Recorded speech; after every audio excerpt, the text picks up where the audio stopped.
नमस्कार. उपवासाचा डोसा तव्यावर पसरताना चमच्याला चिकटतो. तव्यापासून वेगळा करताना तुटतो. हे सर्व आता होणार नाही. हे उपवासाचे डोसे शरीराला नक्कीच फायदेशीर आहेत. उपवासाचा मसाला डोसा, उपवासाची बटाटा भाजी व उपवासाची चटणी बनवली आहे.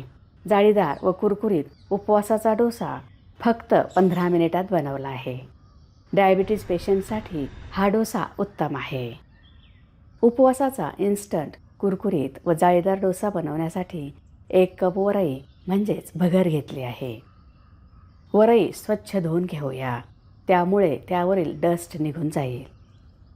उपवासाच्या जड व तळलेल्या पदार्थांपेक्षा हे उपवासाचे डोसे नक्कीच शरीराला फायदेशीर आहेत. वरई हे मिलेट आहे. ही 2-3 पाण्याने स्वच्छ धुवून घेतली आहे. कढई गरम केली आहे. त्यात पाव कप साबुदाणा थोडासा भाजून घेऊया. गॅसची फ्लेम लो टू मिडियम आहे. उपवास नसेल तरीही हा डोसा खाऊ शकता, कारण हा चवीलाही खूप छान होतो. खूप पौष्टिक आहे. मिलेटचा असल्यामुळे ग्लुटेन फ्री आहे. 2-3 मिनिटानंतर रंग बदलायला सुरुवात झाली आहे. साबुदाणा भाजला आहे, काढून घेऊया. थंड होण्यासाठी बाजूला ठेवूया. मिक्सरच्या भांड्यात थंड झालेला साबुदाणा, वरई. हा डोसा इतका हेल्दी आहे की उपवास नसेल तरीही ब्रेकफास्ट किंवा लंचला बनवू शकता. घरात काहींना उपवास नसेल तरीही ते हा डोसा व भाजी खाऊ शकतात. दही 2 मोठे चमचे, 1 इंच आल्याचे तुकडे, हिरव्या मिरच्या 2, 1 छोटा चमचा जिरे, चवीनुसार मीठ, 1 कप पाणी बारीक वाटून घेऊया. अशा पद्धतीने बारीक वाटले आहे. एका बोलमध्ये काढून घेतले आहे. हे मिश्रण पातळच असते. ह्यावर झाकण ठेवून 10 ते 15 मिनिटे बाजूला ठेवूया.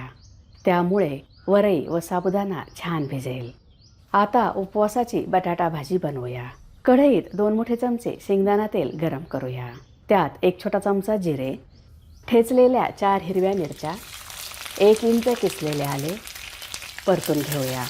सर्व पदार्थांसाठी शेंगदाणा तेल वापरले आहे, पण तुम्ही तूप वापरू शकता. फोडणी व्यवस्थित परतली आहे. 4 उकडलेल्या बटाट्याच्या फोडी मिक्स करूया. तुम्ही चॅनलला सबस्क्राईब केले नसेल तर सबस्क्राईब करा. बेल आयकॉनवर क्लिक करा, त्यामुळे तुम्हाला नवीन रेसिपीजचे नोटिफिकेशन्स मिळतील. व्हिडिओ आवडल्यास लाईक करायला विसरू नका. चवीनुसार मीठ, भाजलेल्या शेंगदाण्याचा कूट पाव कप, लिंबाचा रस. 2-3 मिनिटे परतून घेऊया.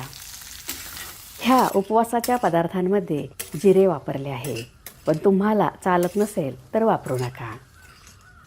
भाजी परतली आहे. उपवासाची बटाटा भाजी तयार आहे. आता उपवासाची चटणी बनवूया. मिक्सरच्या भांड्यात अर्धा कप भाजलेले शेंगदाणे, दही 2 मोठे चमचे, हिरव्या मिरच्या 2, 1 इंच आल्याचे तुकडे, जिरे अर्धा छोटा चमचा, साखर 1 छोटा चमचा, चवीनुसार मीठ, थोडेसे पाणी बारीक वाटून घेऊया. चटणीचा दाटसरपणा एवढा ठेवला आहे. चटपटीत उपवासाची चटणी तयार आहे. नॉनस्टिक तवा गरम केला आहे.